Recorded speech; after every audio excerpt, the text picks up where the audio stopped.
देश के प्रधानमंत्री नरेंद्र मोदी के पास ना तो अपना घर है ना ही कार, हथियारों का भी उन्हें कोई शौक नहीं है। इसके बावजूद पिछले 17 सालों में मोदी की चल अचल संपत्ति में 25 गुना की बढ़ोतरी हुई है और उनका बैंक बैलेंस 33 गुना बढ़ा है। आपको बता दें कि मोदी 13 साल तक गुजरात के मुख्यमंत्री रहे हैं और 10 साल से वो देश के प्रधानमंत्री हैं। अपना तमाम लेखा जोखा लेकर एक बार फिर से प्रधानमंत्री नरेंद्र मोदी जनता के बीच में हैं और तीसरी बार पीएम की कुर्सी को लेकर जी तोड़ मेहनत में जुटे हैं।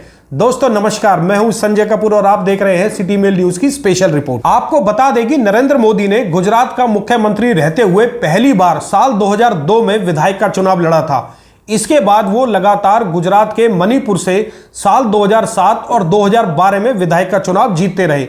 इसके बाद मोदी ने गुजरात की राजनीति को अलविदा कह दिया और साल 2014 में केंद्र की राजनीति में कूद गए। पहली बार 2014 में उन्होंने उत्तर प्रदेश के वाराणसी को संसद भवन जाने के लिए चुना और वहां से भारी बहुमत से चुनाव जीतकर देश के प्रधानमंत्री बने। इसके बाद 2019 में फिर मोदी वाराणसी आए और चुनाव जीतकर दूसरी बार फिर प्रधानमंत्री की कुर्सी पर बैठे। प्रधानमंत्री नरेंद्र मोदी ने खुद अपनी चल अचल संपत्ति और बैंक बैलेंस की जानकारी अपने हल्फनामे के माध्यम से शेयर की है। 2024 में पीएम मोदी ने जो हल्फनामा दायर किया है उसके अनुसार फाइनेंशियल ईयर 2018-2019 के मुकाबले 2022-2023 में उनकी इनकम में दुगनी बढ़ोतरी हुई है। 2018-2019 में मोदी जी ने अपनी इनकम 11.14 लाख घोषित की थी, जबकि बीते वित्त वर्ष से ये आय बढ़कर 23.57 लाख रुपए हो गई है। मोदी जी ने पीएम के तौर पर मिलने वाली सैलरी और बैंक ब्याज को अपनी कमाई का जरिया बताया है। आपको बता दें कि प्रधानमंत्री ने अपनी कमाई के एवज में 2023-2024 में 3,33,189 रुपए का इनकम टैक्स भी भरा है।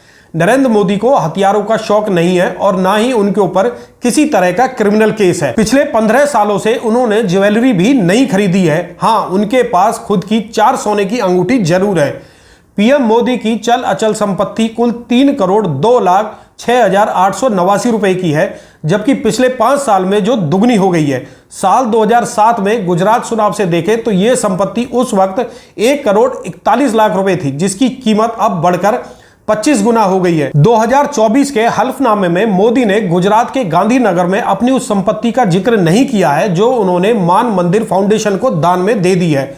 खुद मोदी ने एक इंटरव्यू में इस जमीन को दान देने का खुलासा किया था। प्रधानमंत्री के नाम पर किसी भी तरह की कृषि भूमि और व्यावसायिक बिल्डिंग भी नहीं है, लेकिन अपनी एकमात्र संपत्ति पर उनका हक है, जिसकी कीमत अब बढ़कर 3,02,00,000 रुपए हो गई है। यानी कि प्रधानमंत्री की कुर्सी पर बैठने के बाद से उनकी इस जमीन में करीब 5 गुना का इजाफा हुआ है। तो चलिए अब बात करते हैं पीएम मोदी के पास कितना कैश है। 2019 में उनके पास महज 38,750 रुपए की नगद राशि थी, जबकि अब उनके पास ये नगद राशि 52,920 रुपए है।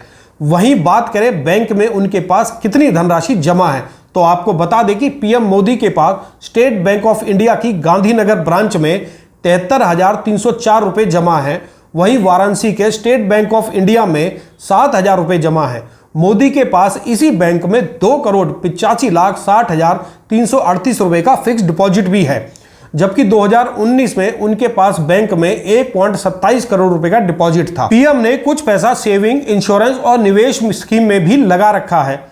पीएम मोदी ने नेशनल सेविंग में 9,12,398 रुपए जमा किए हैं। पीएम के पास 2,67,000 रुपए की कीमत के सोने की 4 अंगूठियां भी हैं, लेकिन उनके पास ना तो 2 व्हीलर है और ना ही 4 व्हीलर। उन पर किसी तरह का कोई क्रिमिनल केस भी नहीं है और ना ही उनको किसी की उधारी देनी है। पीएम ने अपने हल्फनामे में चुनाव आयोग को अपनी एजुकेशन के बारे में भी जानकारी दी है, जिसके अनुसार मोदी जी ने 1967 में एसएससी बोर्ड गुजरात से एसएससी की परीक्षा पास की थी। 1978 में दिल्ली यूनिवर्सिटी से मोदी जी ने आर्ट्स में बैचलर और 1983 में गुजरात यूनिवर्सिटी अहमदाबाद से मास्टर ऑफ आर्ट्स की डिग्री हासिल की है।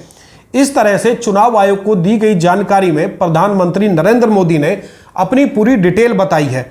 उन्होंने अपनी संपत्ति से लेकर निवेश और शिक्षा से संबंधित बातें भी बताई हैं, शायद जिसके बारे में बहुत कम लोग ही जानते होंगे। दोस्तों, पीएम से जुड़ी ये खबर आपको कैसी लगी, कमेंट बॉक्स में कमेंट करके जरूर बताएं। धन्यवाद।